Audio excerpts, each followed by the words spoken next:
So, there are some interesting news coming out regarding the Las Vegas Raiders. Minority owner Tom Brady has reportedly met with Rams quarterback Matthew Stafford at his home in Montana. This situation is fascinating. There are conflicting reports about this meeting. Jordan Schultz and Ian Rapoport are basically in a Twitter feud, going back and forth, calling each other out. So, who's right? There are a few moving pieces to this story, and history might just repeat itself in a way that'll blow your mind. Let's break it all down. What's up, buddies? Welcome back. If you are new here, make sure you hit the subscribe button. We cover all AFC West news here on this channel. So, the Rams recently granted Matthew Stafford's camp permission to explore trade options, and the Raiders are taking full advantage of the opportunity. Las Vegas was among the first teams to inquire about Stafford and is now considered a frontrunner to land the veteran quarterback. Now, it seems like the Raiders are genuinely interested in bringing in Matthew Stafford. This is an exciting development, considering Stafford's talent and experience. He could be a great fit for the Raiders, especially with the current coaching staff. Actually, it seems like the Raiders minority owner Tom Brady is pushing for Stafford. Jordan Schultz reported that Raiders minority owner Tom Brady recently hosted Rams quarterback Matthew Stafford at his home in Montana. They spent time together, went skiing, and Brady has been actively trying to convince Stafford to join the Raiders. Discussions are going on. Then Schultz added that multiple teams are interested in Stafford if the Rams decide to move him, with the Raiders being the most aggressive suitor. Shortly after Schultz's report, Ian Rapoport released his own version of the story. He claimed that the meeting between Brady and Stafford was merely a coincidence at a Montana ski resort, saying the meeting was unplanned and not an official recruiting effort. Schultz, however, doubled down on his report, stating that Brady and Stafford were together for an extended period over the weekend. It's interesting when two reporters with legit sources go head-to-head, but the real question is, who to believe? Ian Rapoport or Jordan Schultz? I believe Jordan Schultz because he has a strong track record when it comes to breaking news. He was the one who accurately reported Malcolm Kuntz's ACL injury when there were conflicting reports. Schultz talks to players and agents, while Rapoport gets his info from the NFL itself. Teams don't always want certain details leaked, especially when tampering could be a concern. Let's talk about that for a second. Tampering rules in the NFL are a bit tricky. Owners and players can have some communication, but if a team is actively recruiting a player under contract, that's a different story. That's why Pete Carroll and John Spytek avoided commenting on Stafford when asked. It's a smart move to avoid any issues. Now, here's why Schultz's report makes even more sense. Most of you might remember a similar situation involving Matthew Stafford before. Let's rewind. Back on February 1st, 2021, Stafford just happened to be in Cabo at the same time as Rams head coach Sean McVay. Stafford and his wife met up with McVay and his fiancée, and not long after, he was traded to the Rams. The scene looks similar now, and history has a way of repeating itself. If Stafford really is meeting with Brady, we might be seeing a similar situation unfold. However, a trade can't officially happen until March 12th, when the new league year begins. The legal tampering period starts 48 hours before that, so if something goes down, it won't be until then. It wouldn't be surprising if Mark Davis has given Brady the green light to pursue Stafford. At the NFL Combine, both John Spytek and Pete Carroll were asked about Brady's involvement with the team. Their answers were interesting.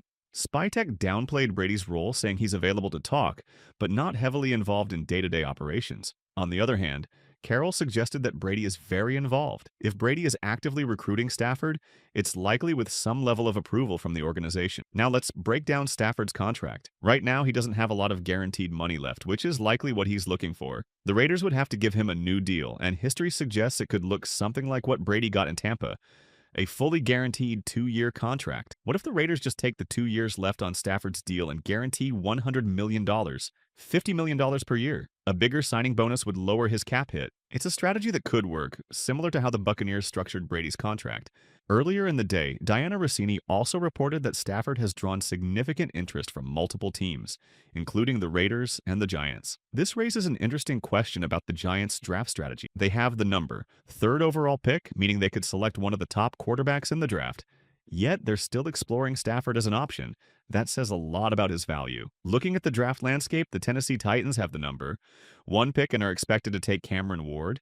The Cleveland Browns hold the number 2 pick but are financially committed to Deshaun Watson, making it unlikely they draft a quarterback. That leaves the Giants at number 3, and the fact that they're considering Stafford instead of a rookie is noteworthy. As for the Raiders, Pete Carroll made it clear they are in win-now mode. That doesn't necessarily mean mortgaging the future, but it does suggest they're looking for an immediate solution at quarterback rather than a long-term rebuild. Some teams take a slow build approach, stockpiling assets for future years. Others, like the Bears and Panthers, have taken an aggressive approach to rebuilding. The Raiders seem to be leaning toward an immediate push. The Raiders have struggled for years to find a franchise quarterback. Instead of going all in on a rookie, they might look to build a complete team first. If they acquire Stafford, they can focus on surrounding him with talent. They hold the number. 6th overall pick, which could be used to draft an elite cornerback or wide receiver. In the second round, they could target a top-tier interior lineman or defensive tackle. Smart drafting could put them in a strong position to compete immediately. The coaching staff is another reason to believe the Raiders are serious about winning now.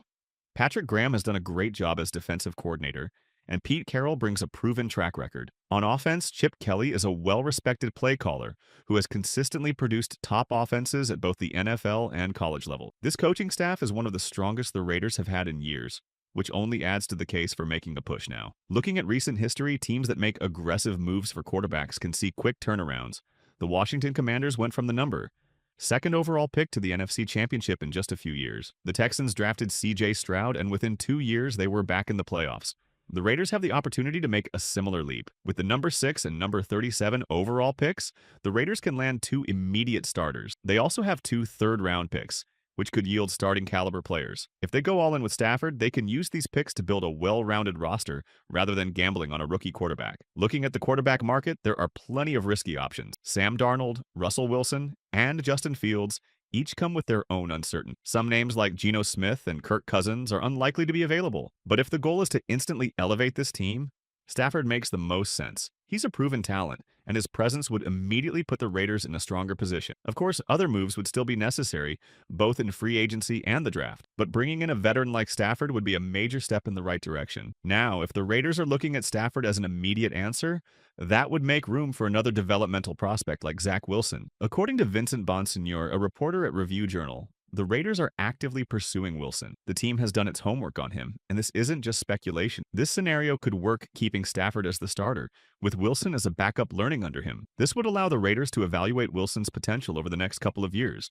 Another option would be pairing Wilson with a rookie quarterback and letting them compete. But if Wilson were expected to take over as the primary starter, that would be a far riskier move. In addition, the coaching staff's ability to develop quarterbacks will play a huge role here. With John Spytek's experience helping Tom Brady secure another Super Bowl, along with the work Pete Carroll has done with quarterbacks like Geno Smith and Russell Wilson, there's a possibility Wilson could benefit from this environment. Still, this would be a long-term project, not an instant fix. Ultimately, the Raiders' quarterback strategy will shape the team's direction for years to come, whether it's a trade for Stafford, signing Wilson as a backup, or targeting a young QB in the draft.